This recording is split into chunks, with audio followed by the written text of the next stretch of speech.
सीतापुर नाम के एक गांव में लोग बहुत हंसी खुशी रहा करते थे। उस गांव में एक बहुत गरीब परिवार रहता था। उस परिवार में मोहन, उसकी बीवी लता और उनका 8 साल का बेटा चीकू रहते थे। मोहन को पीने की बहुत बुरी आदत थी। वो सुबह शाम बस शराब पीता और जुआ खेलता रहता था। मोहन की एक छोटी सी किराने की दुकान थी।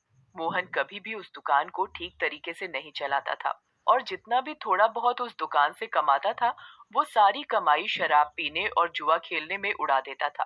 वो रोज शराब पीकर लता को मारता था और उसे घर चलाने के लिए कोई पैसे नहीं देता था। एक रात लता और चीकू भूखे बैठे थे क्योंकि घर में खाने के लिए कुछ नहीं था। वो देर तक मोहन का इंतजार करते रहे।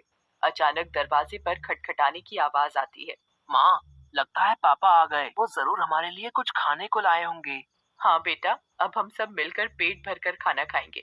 लता जल्दी से दरवाजा खोलने जाती है। जैसे ही वो दरवाजा खोलती है तो देखती है कि मोहन के दोस्त मोहन को पकड़कर खड़े हैं और मोहन नशे की हालत में है। अरे भैया, इतनी रात को आप लोग? अरे भाभी जी, क्या बताएं, आज तो मोहन ने हद ही कर दी। इतनी शराब पी रखी थी कि इसे इतना भी होश नहीं था कि ये कहाँ पड़ा है। हम इसे चौराहे पर से उठा कर लाए हैं। अगर कोई गाड़ी वाला कुचल जाता तो बताओ, आप लोगों की तो जिंदगी खराब हो जाती। हाँ भाभी जी, बस आप लोगों का सोचकर हम इसे यहाँ ले आए, वरना तो इसका सबके साथ ऐसा व्यवहार है कि कोई इसकी मदद ना करे। मोहन के दोस्त मोहन को कमरे में ले जाकर लिटा देते हैं और वहां से चले जाते हैं। बेटा चीकू, आज हमें फिर से भूखा ही सोना पड़ेगा। मैं तेरे पापा के भरोसे तुझे और भूखा नहीं रख सकती। अब मुझे ही कुछ काम करना पड़ेगा। तू बस आज थोड़ी सी भूख बर्दाश्त कर ले। ठीक है माँ। चीकू और लता दूसरे कमरे में सोने चले जाते हैं। तभी मोहन नींद में बड़बड़ाने लगता है। थोड़ी देर बाद मोहन को होश आता है और वो खुद को अपने घर में पाता है।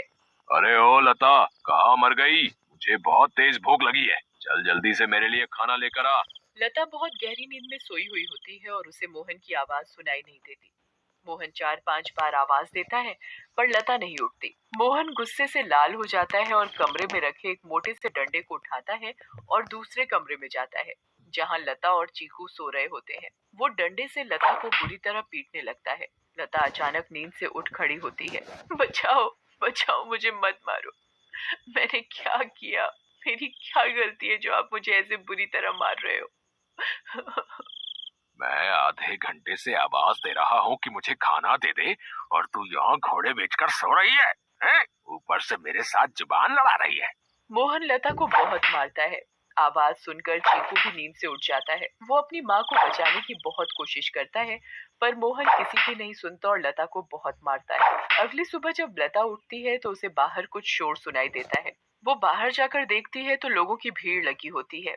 लता पास जाती है और पूछती है, क्या हुआ रजनी भाभी? अरे तुम्हें नहीं पता क्या? क्या नहीं पता, बताओ क्या हुआ? यही कि चंपा के पति को कल रात एक चुड़ैल उठाकर ले गई। क्या? ये कैसी बातें कर रही हो भाभी आप? चुड़ैल वुड़ैल कुछ नहीं होता। आप भी किसी की बातों पर यकीन कर रहे हो। यकीन कैसे ना हो बहन, मैंने खुद अपनी आंखों से उस भयानक चुड़ैल को देखा है। उसके लंबे बाल, लंबे लंबे नाखून और दांत, उसकी लाल आंखें और डरावना चेहरा मैं कभी नहीं भूल सकती। जब मैं आधी रात को पानी पीने के लिए उठी तो थोड़ी ठंडक लेने के लिए खिड़की पर खड़ी हो गई थी और तभी मैंने देखा कि एक चुड़ैल चंपा के पति को हवा में उड़ाकर ले जा रही है। ऐसी बात है तो हमें संभल कर रहना होगा और शाम होते ही अपने घर के खिड़की दरवाजे बंद करने होंगे। अब बिल्कुल सही कहा लता भाभी आपने। सब अपने घर चले जाते हैं। लता भी काम ढूंढने निकल पड़ती है। वो घर घर जाकर काम मांगती है पर उसे कहीं काम नहीं मिलता। अंधेरा होने लगता है और आखिर में उसे सरपंच मिलता है। क्या हुआ लता? बड़ी परेशान दिख रही है। बस क्या बताऊं सरपंच जी, चीकू के पापा का तो सभी को पता है कि वो ठीक से कमाते तो है नहीं और जो कमाते हैं उसे दारू में उड़ा देते हैं। इसीलिए मैं ही काम ढूंढ रही हूँ ताकि अपना और अपने बच्चे का पेट भर सकूं।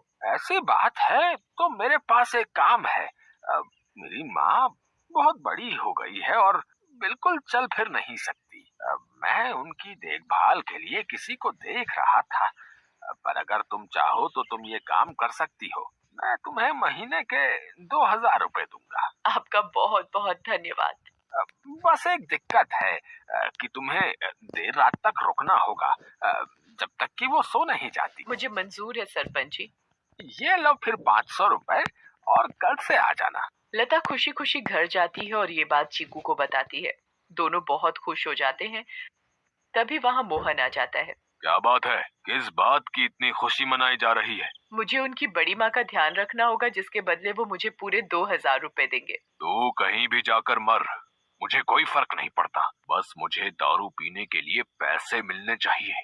तभी मोहन को लता के हाथ में कुछ पैसे दिखते हैं। मोहन वो पैसे लता से छीन लेता है। लता बहुत रोती है और अपने पैसे मांगती है, पर मोहन उसकी एक नहीं सुनता और दारू पीने चला जाता है। लता उन पैसों में से कुछ पैसे अपने पल्लू में पहले से ही बांध लेती है, जिसका वो घर का राशन ले आती है। उस दिन लता और चीकू पेट भरकर खाना खाते हैं, चैन की नींद सोते हैं। दूसरी ओर चुड़ैल का आतंक शुरू हो जाता है। वो आसमान से आती है और गांव वालों के घरों के ऊपर उड़ती रहती है। वो कभी किसी के घर के ऊपर तो कभी किसी और के घर के ऊपर अपने शिकार की तलाश में उड़ती रहती है। अब मैं अपना शिकार करूंगी। किसको लेकर जाऊं आज अपने साथ? किसको? किसको? बहुत देर तक चुड़ैल को कोई दिखाई नहीं देता। लगता है इस गांव के आदमी बहुत चालाक हो गए। अब इन्होंने रात को निकलना ही बंद कर दिया। अगर ऐसा रहा तो मैं अपना शिकार कैसे करूंगी? किसको लेकर जाऊं अपने साथ? किसको लेकर जाऊंगी अपने साथ? तभी भोला रात को घर के बाहर आता है और रस्सी पर सूख रहे कपड़े उतार कर इकट्ठे करने लगता है। चुड़ैल की नजर भोला पर पड़ती है। मिल गया मेरा शिकार। चुड़ैल भोला पर हमला करती है। वो उसे एक हाथ से पकड़ती है और अपने साथ हवा में उड़ाकर ले जाती है। बचाओ, बचाओ, मुझे छोड़ दो, जाने दो मुझे। तू तो मेरा आज का शिकार है, ऐसे कैसे छोड़ दूं? तभी भोला की बीवी बाहर भोला को देखने आती है। उसे भोला घर के बाहर कहीं नहीं दिखता, पर फिर उसकी नजर ऊपर जाती है और वो देखती है कि चुड़ैल उसके पति को लेकर जा रही है। रेखा ये सब देखकर बेहोश ही हो जाती है और सुबह जाकर उसे होश आता है। होश आते ही वो अपने पति को हर तरफ ढूंढने लगती है, पर वो कहीं नहीं मिलता। वो यहाँ वहाँ पागलों की तरह भागती है और चिल्ला रही है। तभी गांव के लोग इकट्ठे हो जाते हैं। क्या हुआ रेखा भाभी? अगली सुबह जब लता उठती है तो उसे फिर से घर के बाहर कुछ लोगों का शोर सुनाई देता है। लता बाहर जाती है। क्या हुआ रजनी भाभी, आज किस बात का शोर हो रहा है? अरे लता, कल रात चुड़ैल रेखा के पति को उठा कर ले गई। रेखा का तो रो रो कर बुरा हाल है। बेचारी रेखा भाभी। पर मुझे ये समझ नहीं आ रहा कि वो चुड़ैल हर रात किसी के पति को ही क्यों उठा कर ले जाती है। सही कहा लता भाभी, हमें इस बात का जल्द से जल्द पता लगाना होगा। सभी लोग मिलकर एक तांत्रिक के पास जाते हैं और सारी बात बताते हैं। मैं अभी पता लगाता हूँ कि ये चुड़ैल चाहती क्या है। ओम ह्रीम क्लीम चामुंडाय विच्चय नमः।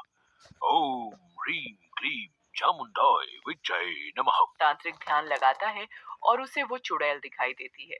ये कोई साधारण चुड़ैल नहीं है, बहुत खतरनाक चुड़ैल है। इसे कब्जे में करना या खत्म करना मेरे बस की बात नहीं। पर हाँ, एक बात मुझे पता चली है कि ये बस आदमियों को ही नुकसान पहुंचाती है। इससे औरतों या बच्चों को कोई खतरा नहीं और इसकी शक्तियां रात को ही काम करती हैं। दिन में ये हम लोगों की तरह एक मामूली इंसान जैसी बन जाती है। बस मैं अपनी तांत्रिक विद्या से इतना ही पता लगा पाया हूँ। सब लोग अपने अपने घर चलने लगते हैं। तभी लता बोलती है, मेरे पास एक सुझाव है, अगर वो काम कर जाए तो।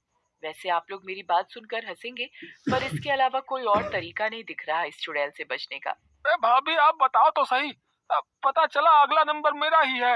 मैं अभी मरना नहीं चाहता। अंधेरा होने के बाद अगर सभी आदमी औरतों का भेष बनाकर रहे तो वो चुड़ैल किसी भी आदमी को औरत समझकर नहीं लेकर जाएगी। लता की बात सुनकर सब हंसने लगते हैं, पर बाद में सबको लता का ये सुझाव सही लगता है और सब अपने अपने घर चले जाते हैं। लता भी अपने घर चली जाती है। वो मैं कह रही थी कि गांव में चुड़ैल का आतंक बहुत बढ़ रहा है। वो हर रात एक आदमी को ले जाती है। तो गांव वालों ने तय किया कि सब आदमी अंधेरा होते ही औरतों के कपड़े पहन लेंगे, ताकि वो चुड़ैल उन्हें औरत समझकर छोड़ दे। तेरा दिमाग तो ठिकाने है या पागल हो गई है? कोई बेवकूफी होगा जो ऐसा करेगा। मोहन लता की एक नहीं सुनता और चला जाता है। लता भी सरपंच के घर उनकी माँ की देखभाल के लिए चली जाती है। लता का पूरा दिन बहुत अच्छे से निकलता है।